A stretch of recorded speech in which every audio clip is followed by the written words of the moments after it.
Haleluya. Haleluya. Yesu ashimye. Ndabagumbiriye mwese mu izina ry'Umwami wacu Yesu Kristo. Nkabashimiye Imana, nkashimira n'uburongozi bwo ngaha ingene mwaduhaye ikaze kuri kino gicaniro. Amen. Numve ko ndabashimiye bivuye ku mutima.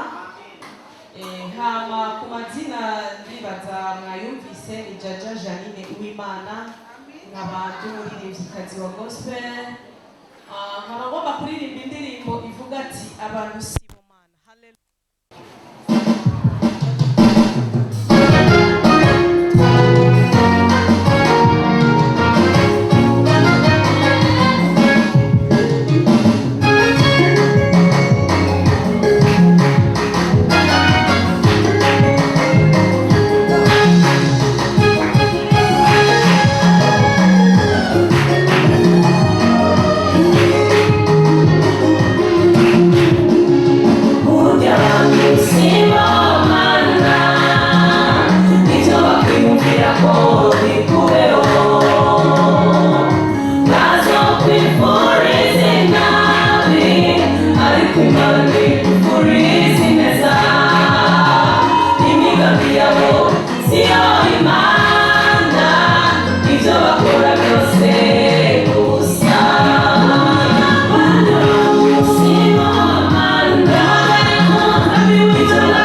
Sia imana, ijoro kora byose.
ashobora kubaza intango yawe, ashobora kubaza aho wavukiye, ashobora kubaza ubuzima wabayemo, ariko ntazi iherezo ry'ubuzima bwawe. Haleluya. Tugomba turirimba indirimbo ivuga ati ngo mubo Yesu yagiriye neza nanjye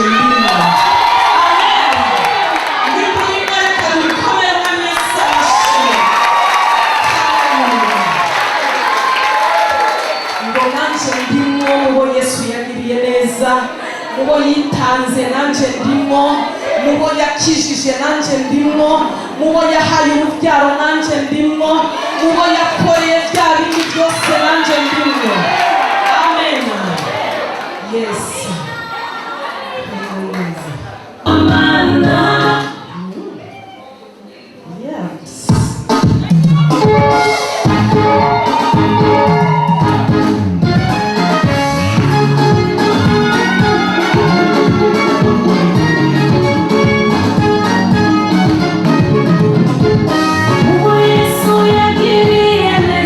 Nanje ndimo, Yesu yarezanye,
Ni kubera Imana yabonye mwakoze kano kabari. Ni kwa ajili Mungu aliona unafanya hicho kitendo.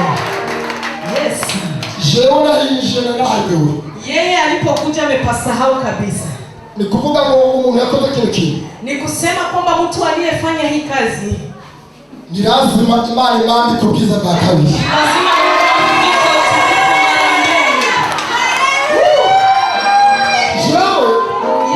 nakuze mpagera na hano alikuwa akisimama hapo. Ababibona abantu bibaza kile kibanza kinini. Wenyewe walikuwa wanamtazama hapo wanaulizana ile nafasi iko na. Nino ndege y'ubwenge. Haleluya. Tugomba turirimbe indirimbo ivuga ati ibihe. Amen. Imana iguhinduriye ibihe.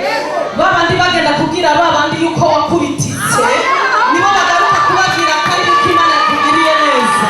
Haleluya. Nusucike intege n'ibihe. Ibihe biguha kumenya uwawe n'utari wawe. Ibihe nibyo bikugeza aho uri uno munsi. Haleluya. Ngo bya bihe bavuga yuko atacufise. Ngo bya bihe bavuga yuko Imana yawe iri hehe. Uno munsi bariko barayibona ya Mana yacu. Haleluya. Oh haleluya. Ibihe nivyo biduha gutandukanya abakunzi n'abanzi. Hari igihe wibaza yuko ufise abagenzi kumbe ufise abapererezi.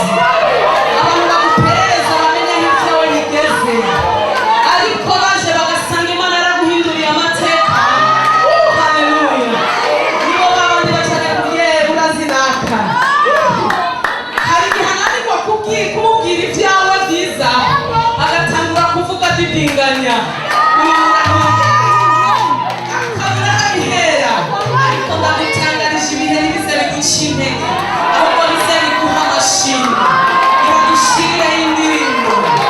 Haleluya. Muhaguruke dutambe n'indirimbo itambika. Ubwira Imana uti warakoze kumpindurira ibihe.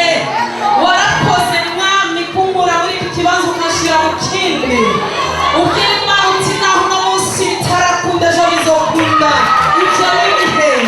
Haleluya. Ibyo ni ibihe gusa. Ntuzutere ubwoba n'ibihe. Uno munsi bishobora kwanga ariko ejo bigakunda. Uzoshinga intaye kuri bya bihe byawe. Haleluya. Mu buhinga bw'ivyuma. Yes.